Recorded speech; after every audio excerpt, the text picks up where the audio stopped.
question and answer. In this video tutorial, we are going to talk about one of the very important Java interview question, and question is here: how would you convert time from one time zone to another in Java? So all the concept related to this topic we'll see in this video tutorial, but before that, let's see a couple of some practical example.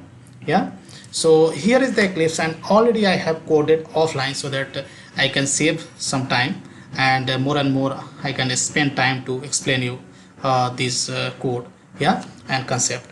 So let's try to understand the first example. So guys, here question is that if you have a given time, and if you want to deal with the different time zones, right, or one time is given in the one time zone and you want to convert into another, how you can do that. So we'll see a couple of approach. So first approach, we'll see how we can convert time into different zone using simple date format, right?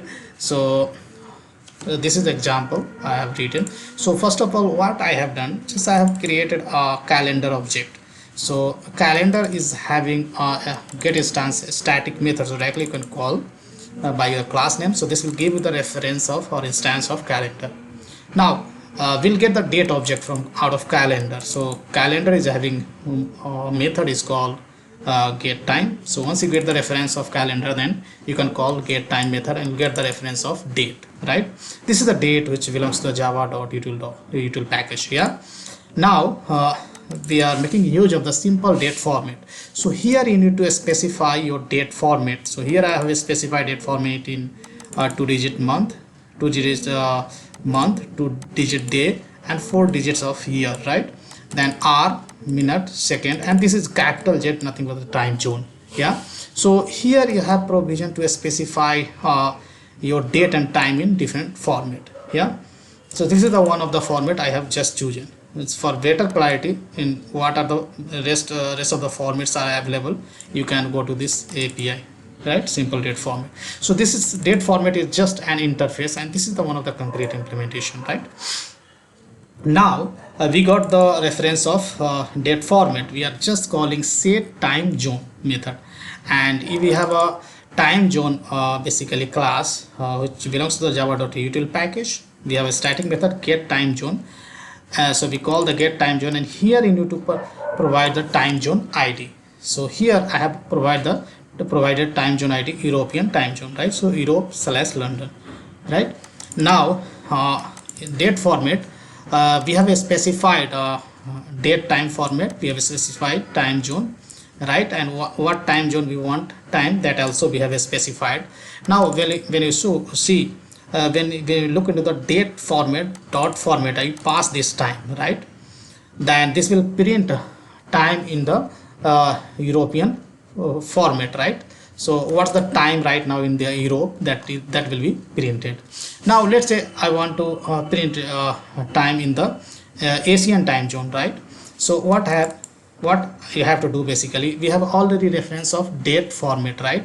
And again we need to call the set time zone, and we are passing Asian time zone ID, right? Now this will be overridden, right? Now when we do a date format dot format and we pass the date, then this will print time in the Asian time format, right? So IST format basically. So when I run this application, then here you can see this is the date and this is the current time in Asia, and this number represents your time zone, right?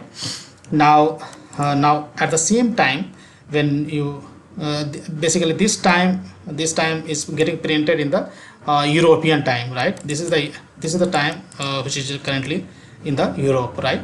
Now second, when we have set it Asian time, then this is the Asian time. Sorry guys, second time is the Asian time and first time is the European time.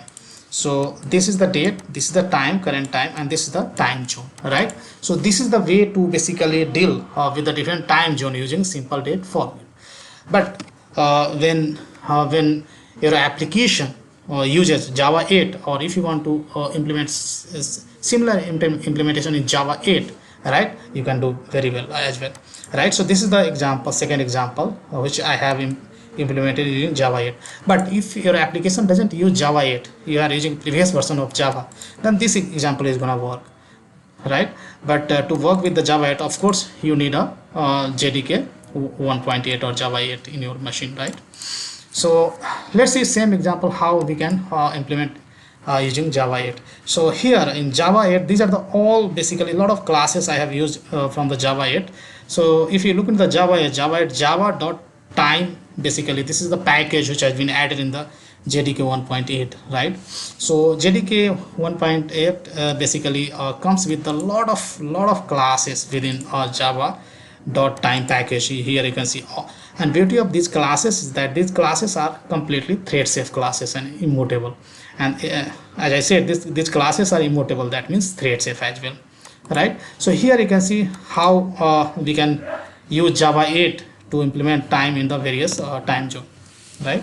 So here first of all on class level, just I have declared a static reference of date time formatter, and here you have provision to specify your basically date, time and time zone. Yeah, so or whether you want to print in AM or PM, that also you can specify. So date time formatter has a method is called off pattern, and here you can specify the date time pattern. Yeah, now we have one more class is called zone ID, and there you can pass the basically time zone ID. So here initially just I have passed Asian time zone, and this is the basically just I have given the name source time zone. And next is the destination time zone. So basically we have a time in Asian time, and we want to convert into the corresponding time in the European time, right?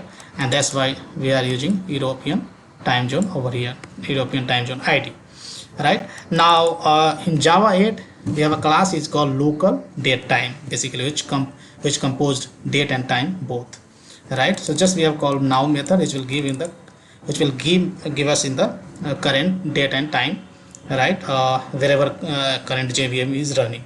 So this will give you the local date time, right? Now we want to basically get the time in the basically Asian format, right? So this time zone, Asian time zone, just source time zone I have passed to this in this class local date time. We have a method is called at zone. Here you have to specify the reference of zone ID, right? So I have specified. So we got the reference of basically zone date time for Asian time zone. Similarly, we have a basically reference of now we have a reference of Asian time zone. So we called another method on this. Now we have a time in the Asian time, right?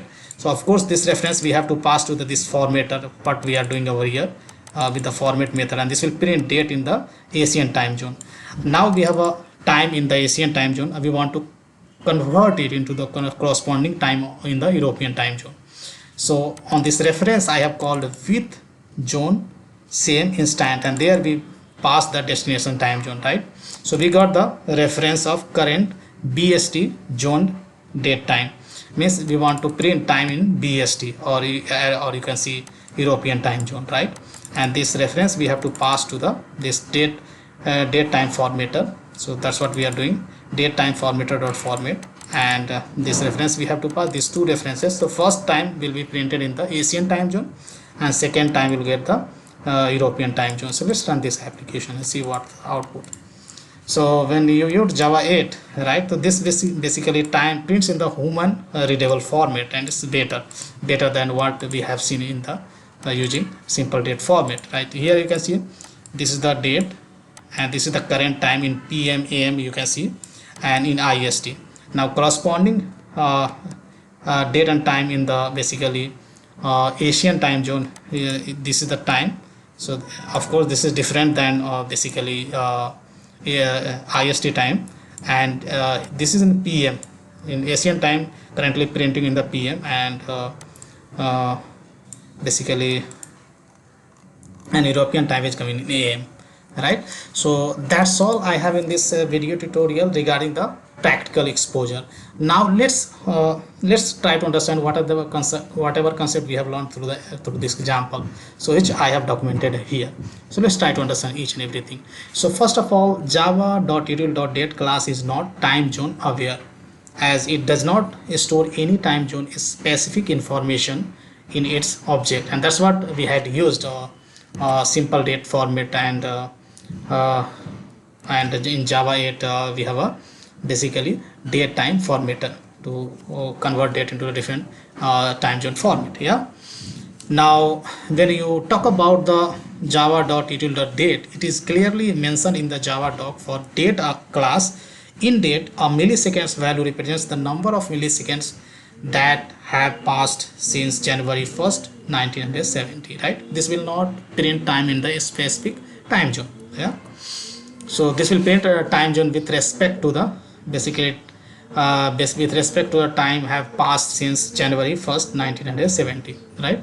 Now next point says the internal representation of the time inside the date objects remains same for the given time.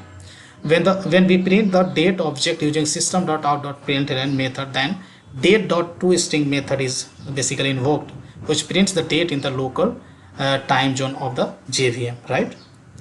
Now next point says custom time zone formatting can be achieved using simple date format class. Thus a given time in the milliseconds can be represented in the different time zone using different time zone specific date formatter, right? So when you use a simple date format, then you need to specify the date format, right, as well as time zone, right? If you want to print the time zone as well, these things you will have to specify in the creating an object of simple date format, right? Now when you deal with the Java 8, right, in Java 8 we can achieve custom time zone formatting using zone ID, zone date time, and date time formatter classes. Already we have seen in the example, right? So that's all I have in this video tutorial, guys. So if you want to get this code, whatever we have learned in the Eclipse, this source code I'm going to post in the KK Java Tutorials website, and from there you can get this source code. So we have a website, it's called kkjavatutorials.com. all this source code I'm going to post there instead of putting on the GitHub. So guys, big thank you for watching this video, and see you there in the next video tutorial.